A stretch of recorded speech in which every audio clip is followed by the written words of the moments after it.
In 1941, the Navy people came to the DeLand area and started buying up land all around the DeLand airport out there. The city donated them the airport so they could build a naval air station there to train SBD dive bomber pilots or crews. They also bought land in Sanford and in Daytona around their airports to do the same thing, only they were training fighter pilots at those. New Smyrna was an auxiliary field for the DeLand Naval Air Station. On November the 17th in November the 1942, they had the official opening of the base. They invited the city commissioners, the county commissioners, and other dignitaries from the city to come out and be part of those opening day ceremonies. As Commander Tommy Turner was the commanding officer there. This is the raising of the flag. The Navy band hadn't gotten here yet or been formed, and they used the DeLand High School band to play the music for them there that day. This is a picture out of the DeLand newspaper showing the raising of the flag. And this is the band, DeLand High School band there playing for them. Mr. Heaney, who was a regular bandmaster, was gone into the service at that time, and there was a lady there that was head of the band during the time he was gone. This is some pictures out of the DeLand newspaper showing the event out there that day. It was quite a show for the people, and now the Navy was coming in. And this is Captain Tommy Turner, who was a commander at that time. He will become a captain before he leaves there. And he was the commander of the base. This is the next captain there. He was the second captain on the Laverance was one of the captains. But this was a second captain. These were the two commanding officers. This was Tommy Turner and his executive officer.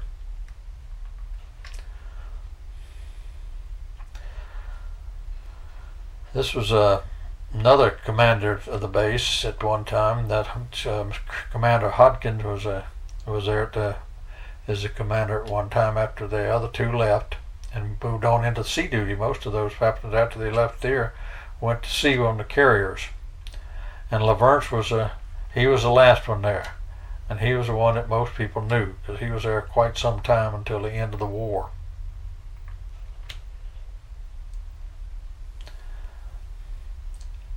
This is all the medical staff there at the base, the officers and the chief nurses.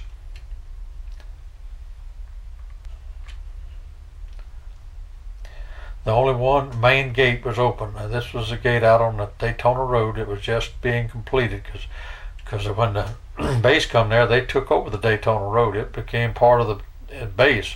So that was when they moved the Daytona Road south to where it is today and carried it on through towards it and tied up with it out past where the Daytona Road comes back into it today, and then finished it later after the war. But this was the main gate that was opened on this opening day for that purpose of in and out. This is what the base looked like from the air. If you were flying in there, this is what you would see.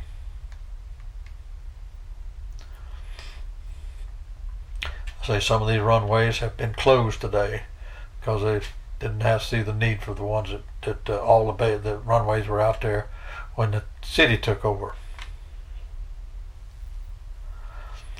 Another picture of the base, and this is the main street going into the base off of that entrance we just saw, and the big hangar down in the back. The buildings on the left over there are the sailors' dorm or buildings where they all slept at, and the officers are back to the right hand side. You can't see their buildings. This is another picture of the base. This probably had to be a very impressive sight from the air, especially if anybody that lived around here and never saw anything like this before.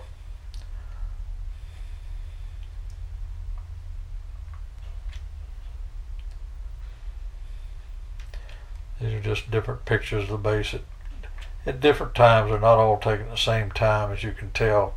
And there's the parking area for the planes on the left there. They was all tie downs, and some of those tie downs are still right there. Most of them are, in fact. This is a curve going around the base.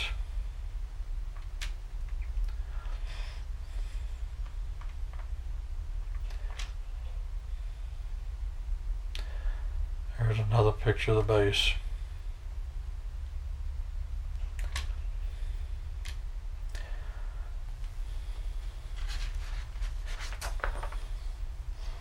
This is the administration building that was on the main road coming in from 92.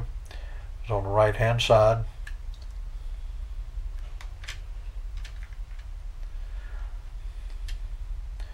This is some of the buildings that were located in the place. These buildings were not made to last forever. They knew that I guess they knew that we was going to win the war, and that these bases would be abandoned as soon as the war ended.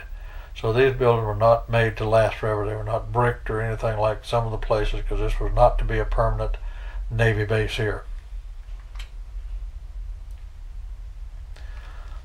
That's the big hangar that where the big place where the planes were kept. This is one of the warehouses on the base. You see the old smokestack in the back. We'll see more of it in a few minutes.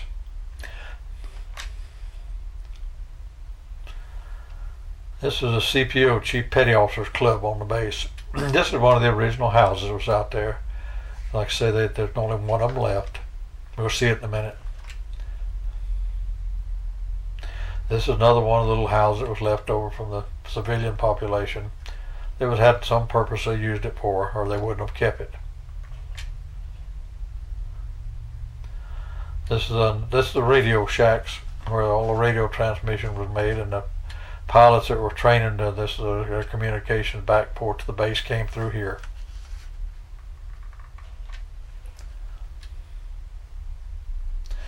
This is another one of the houses there. In fact, this was a nurse's quarters at one time out there for the Navy.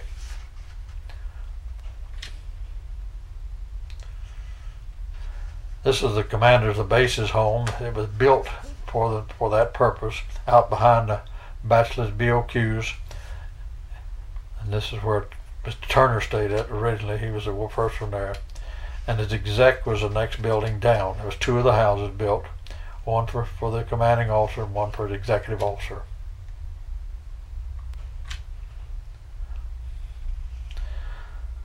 This is another one of the houses that was saved. This was the chief master at arms was not here. I'm sorry. This is just one of the houses left on the base. This was the chief master at arms. This is where the Naval Air Station Museum is located today, and it's the only house still standing that was on the base when the Navy bought it.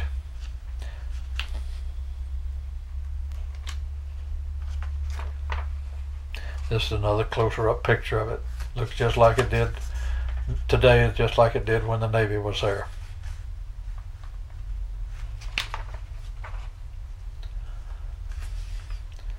This is another one of the buildings on the base. If you notice the piping up on the right hand side there, they generated steam, as we'll see for a few minutes over here on the base, and they piped this steam to every building on the base for heat during the wintertime. There was no air conditioning, but they did have steam heat. These things ran all over the base, and they were all wrapped in insulation to keep them from losing their steam before they got to the buildings they were going to. All asbestos wrapping on them.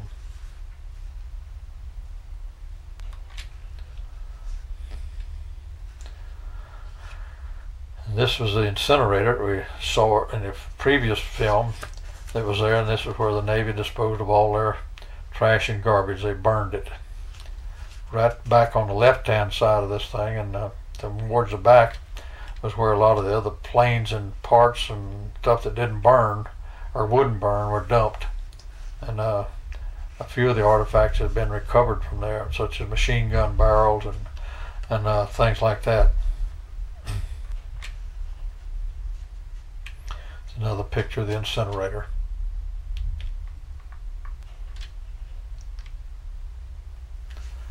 This is just a picture of some of the base there.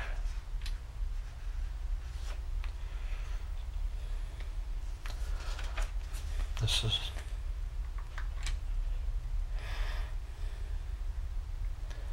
another one of the buildings. You can see the incinerator in the back there, not the incinerator, but the steam plant with a stack there. And this is where they generated the steam to be transported around the base for warming them in the wintertime.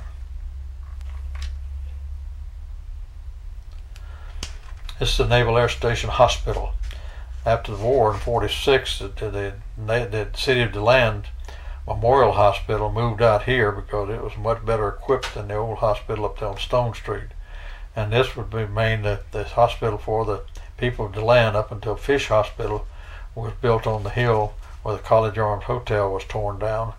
And it has been torn down now, and the county's new courthouse, is located on top of that hill.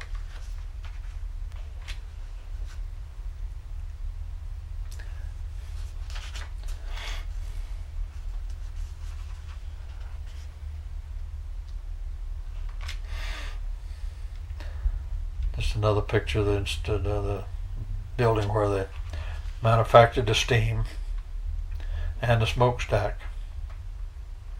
All brick. You can see the steam pipes very readily in this picture running around the base there.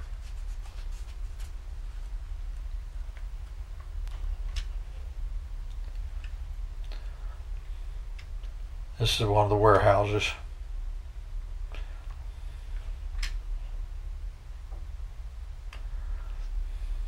This is the photo lab where all the photos were developed. They took pictures of when they were machine gunning. They used to fly off the coast out off of New Smyrna, out over the ocean. They would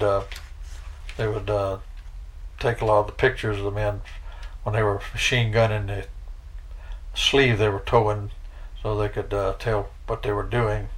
And also the bullets were colored on the outside, had a color coding on them, so when it hit the sleeve, it would leave the color of that paint on there, so you'd know what pilot hit the sleeve.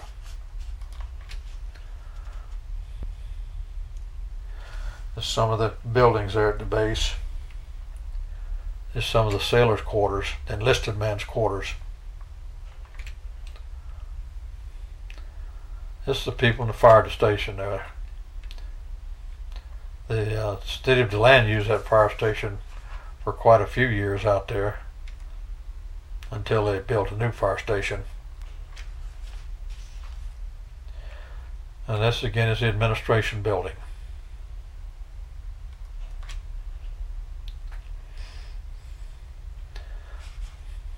This is the dining room, or the mess hall they called it, or the Navy people call it.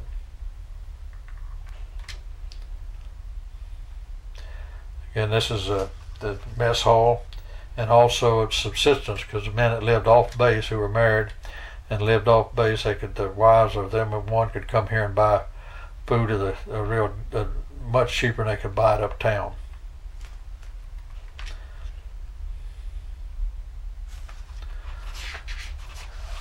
This is another one of the buildings that were on the base.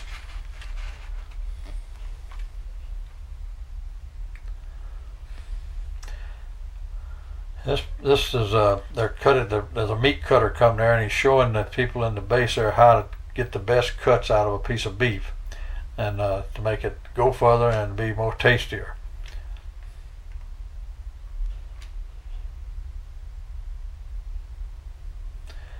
And they're on the line. That's on the chef line. They're getting ready to start cooking now, and this would be when they get cooked up, they'll put it out on the line for the sailors to come by and pick up their food. The officers did not eat in here. They ate in another dining room, and their food was served to them. These are the bakers. They're baking a big cake here for for the girls that worked and all the people that worked over at the DeLand things. That's just a local paper they put out at the base out there.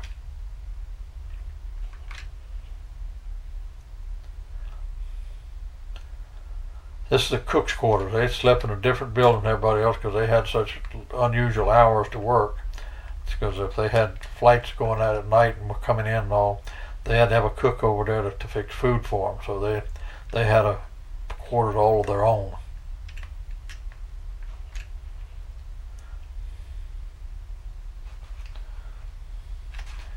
This is another one of the buildings.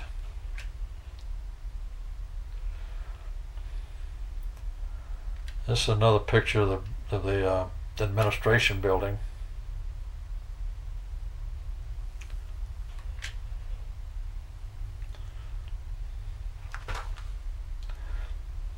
Of the buildings on the base. One of the old houses was utilized. This is another one of the buildings. There's a lot of buildings out there, but again, they were not made to last, and most of them are gone now. Although they had some of the finest lumber could be bought back in those days there.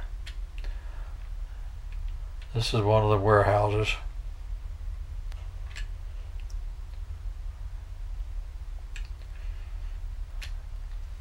This is another one of the warehouses. There was workshops. This is the main hangar. Again, you see the control tower over on the right. The windsock up there on top.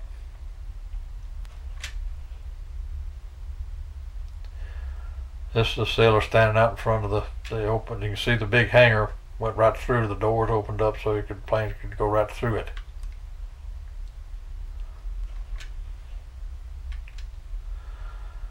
This is an inspection by some of the officers.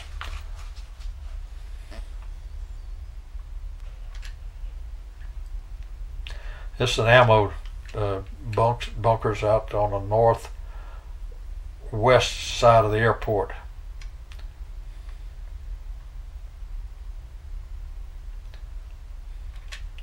Some of these things after the war was over was fellas, he grew mushrooms inside of one of these things. He got a lot of horse manure and cow manure and stuff and put in there and grew mushrooms.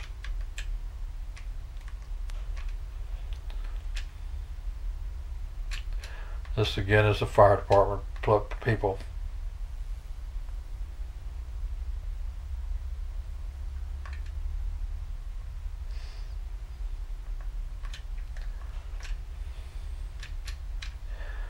This is just where they're clearing out to get to build a building back in there.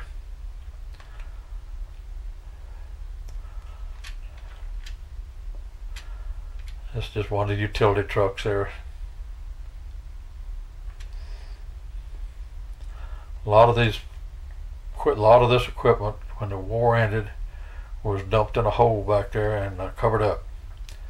The Navy didn't bring it, the Army either one brought stuff back from the islands because they didn't want to hurt the economy of the country by dumping all that stuff on the market to be sold when the people had sacrificed, the companies had to build things for them during the war. This is the sewage disposal plant that was there. This is no longer used. They use it as a grease disposal place to dump grease from the restaurants in.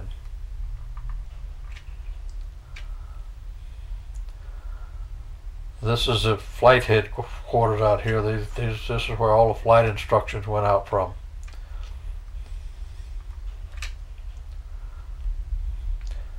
This is the old officers club out there.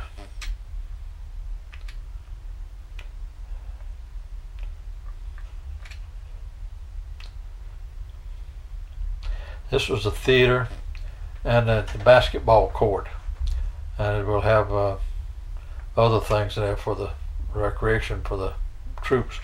But it wasn't until later in the war they got fixed. Now this is a restaurant or place that they come eat and have sodas and so forth before 11 o'clock in the morning. Picture was taken, and it didn't open up till at least 11 o'clock. This is another picture of it.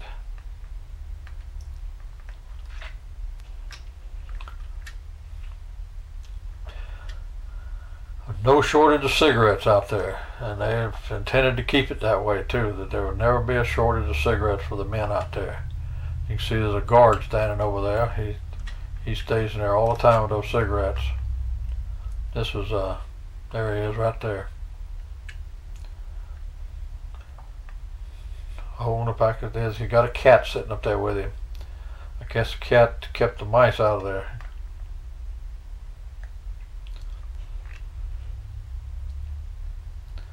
This is a tailor shop for the officers mostly, to have their uniforms fixed and adjusted or cleaned and whatever. These are some of the civilian employees that were out at the base out there.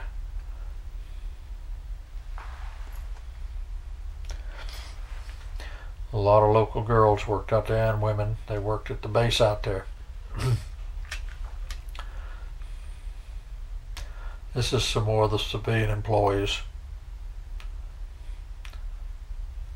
Mr. Calkins is in there, Tony Sylvia, some others I can't think of, but they're all the names are down below there.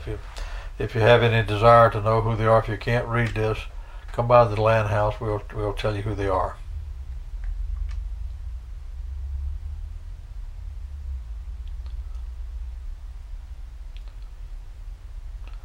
A lot of those worked out there for the contractors, and then when they finished up their work, they transferred over and went with the civilian workers on the base there. And there was only 2 colored people or blacks out there at that time. This is one of them, and the other one was not available for the picture. This is the 2 telephone operators. They call them the Hello Girls, and Miss Waters is the one on the left, and I can't see who the other one is on the right.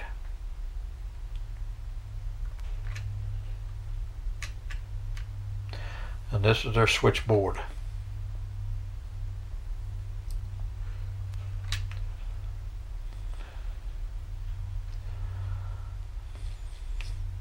This is Mr. Tennant. He's the man that after the war started the Tennant Printing Company in DeLand, and his son eventually took over and now has sold it. But this is where he worked at during the war. This is some of the Red Cross ladies that came out there. That one thing, they drew blood out there, and they did all other kind of work for them out there.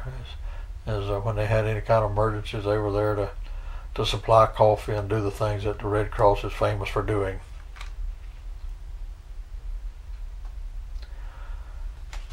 That's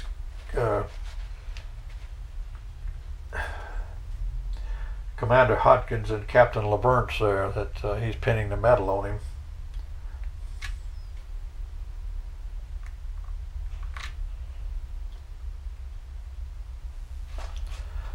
This is a group of men who have been there for commendation medals to be pinned on by LaBernt's.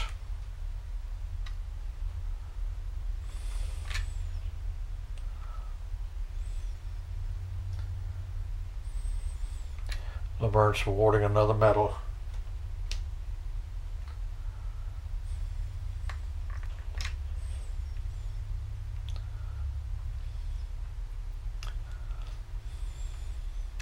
This is LaBernt's.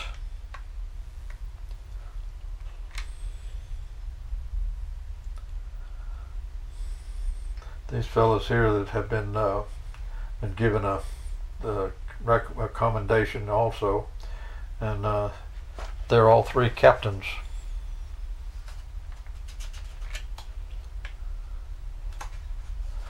This is a flyer at the base out there.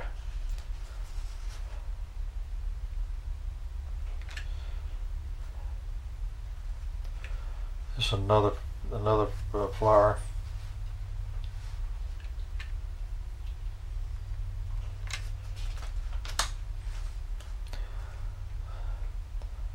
This gentleman here, I don't know who he is, but he was a pilot at the base out here.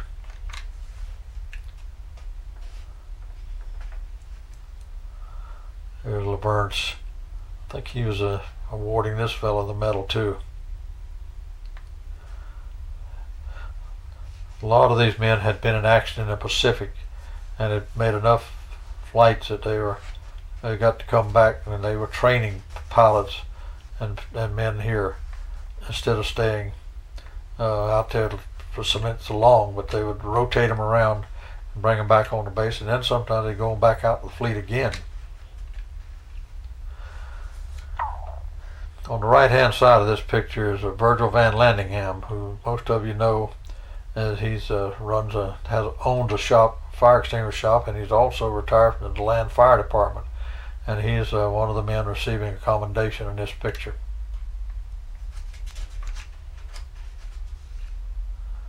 This is part of that same ceremony.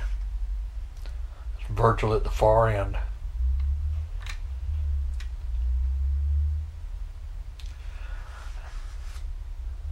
This is George Pugnia. George was a gunner and a radio operator out here, and he lives in Tucson, Arizona now, and he's come back to every one of the reunions they've had here in November, and hope to see George here again at the next reunion in this November.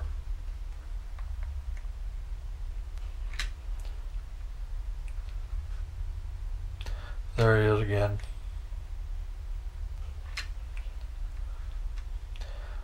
This is one of the squadrons.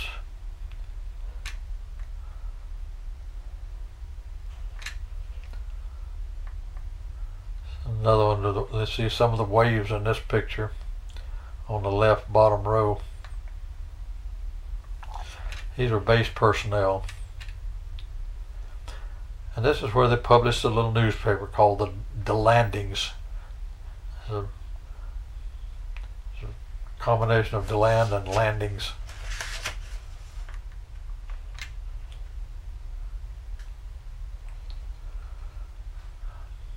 There's some more citations being presented at the captain's inspection. I said a lot of these citations were earned not here at this base, but while they were in operating with the fleet in the Pacific.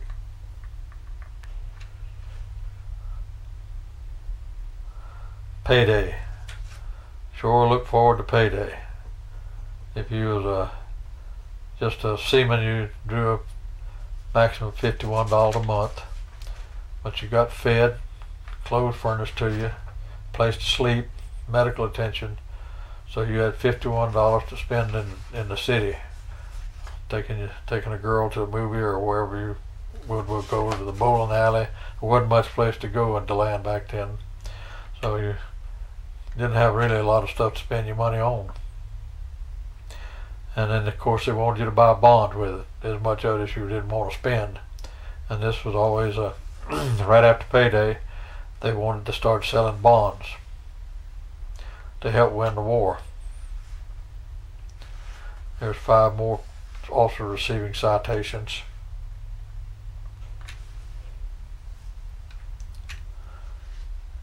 This was captain's inspection for all the officers and enlisted men.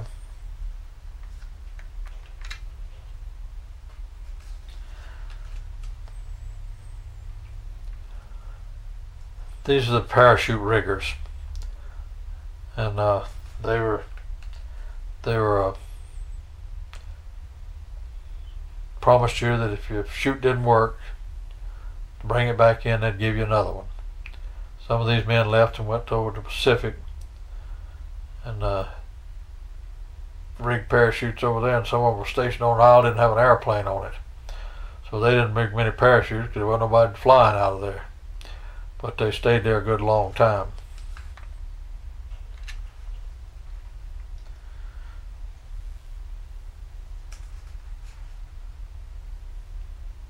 Francis Whitehair, who was Under Secretary of the Navy for a while, is in this picture. Again, officers inspecting. The officers did a lot of inspecting back then, and that was one of their main functions, was to see that everything was kept ship shape and top notch, and again, everybody looked like the sailor and soldier he's supposed to be, and Marine. That's Sarah Bishop Galloway and John Galloway was stationed out there. She in the waves and he in the Navy.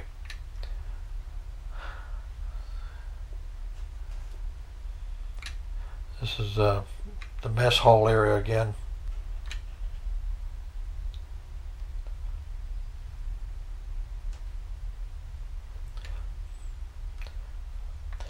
This young lady, I don't know who she is. This is a group of the Waves.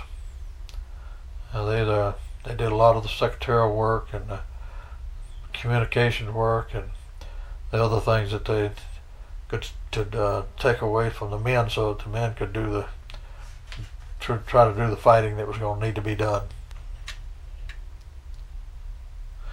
There's a second group of them.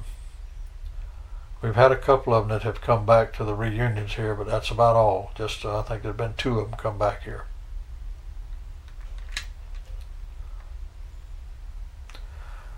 There's Captain Laverance and Edith Stallings and Mildred McAfee. This picture was taken in 1945.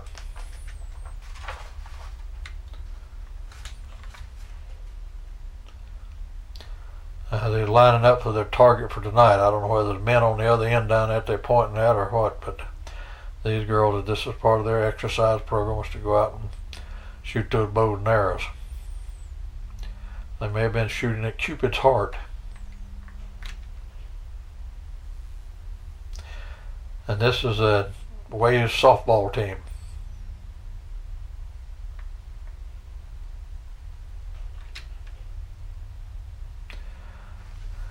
These girls over on the beach at Daytona, there's some of the girls that worked there, as well as a couple of the Waves. Lucille Summerford there is a girl on the second from the left.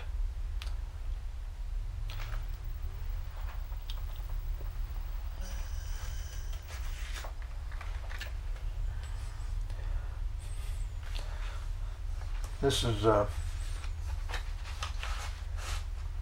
this lady here.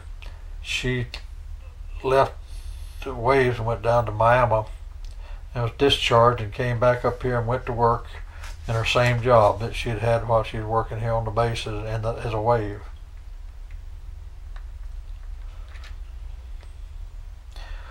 These are the Marines stationed there. The Marines manned all the guard stations on the base.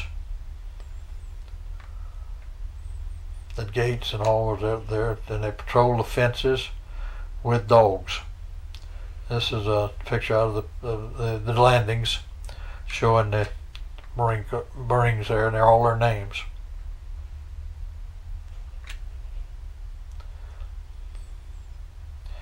They had some weddings out there too, and this is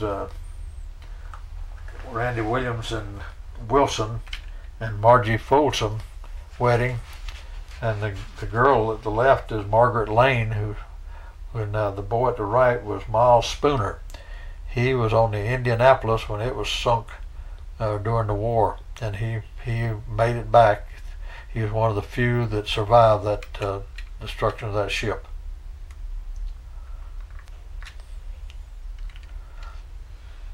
This is another wedding, and it's Julia Drigger's wedding. And I don't know who he married or whether that's the only information I have.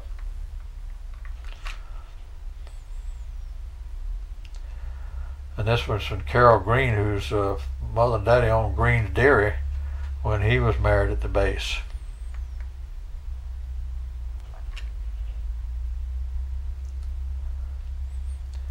And this is a Hutchison Clark wedding.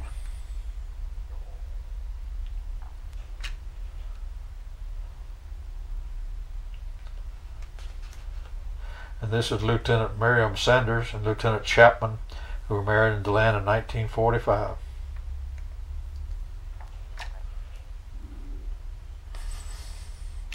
This is the rec room for the officers.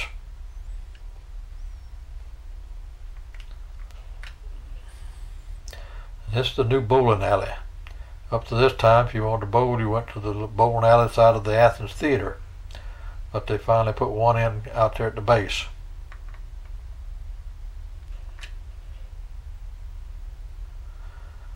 This is some of the bands that played there. They had dances quite regular out there in the hangars, and this is one of the bands that was playing there. And the singer is on the bottom left. And this is another band that was there in 1943.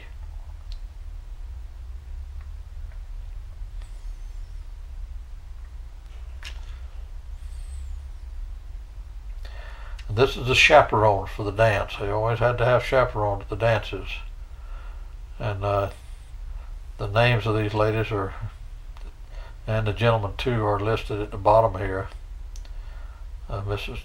Chaplain Crosswell, Mrs. Lynch, Miss Beardsley, Harper, Crawl, Ann Tobias, and Mrs. Shields.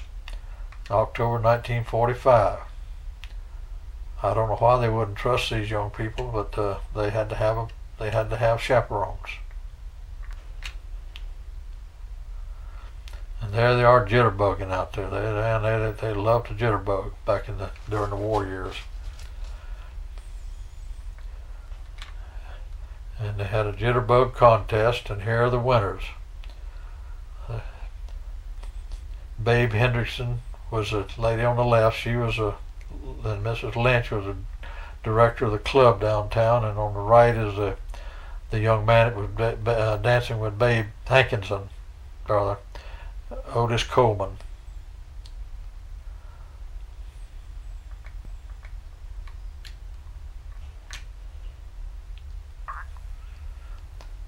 And this is a based softball team.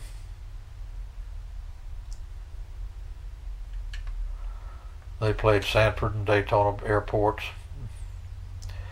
This is some of the people out at DeLand Springs. This is a very popular for them to go to out there.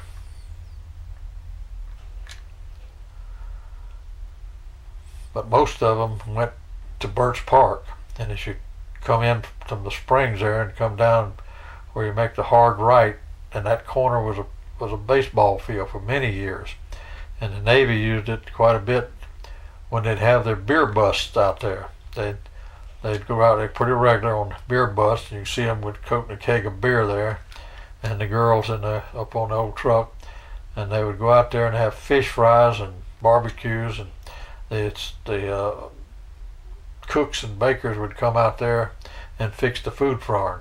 This was the advantage that Birch Park had over DeLand Springs. They had these places here for them to do that. And there they are cooking there for them. That's Spring Garden Mud Lake out in the background. There's some of the men over at the springs.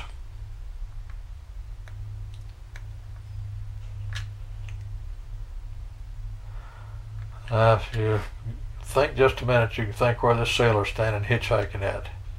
If you look up at the sign, it's 44 miles to Palatka, 14 miles to DeLand, 96 miles to Jacksonville, and 54 miles to Orlando. That would put him right at the intersection of Highway 17 and 40 to going over to Ocala. He's in Barberville.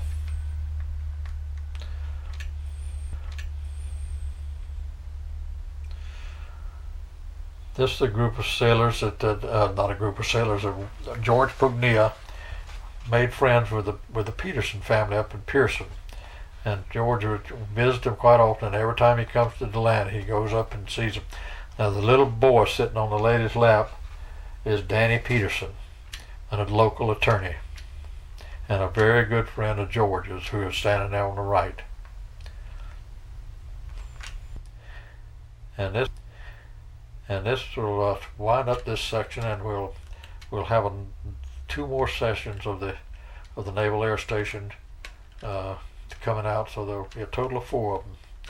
So I hope you enjoy them and get something out of them. If there's any questions you have, be sure and come down to the DeLand House, and we'll try to answer them for you. Thank you.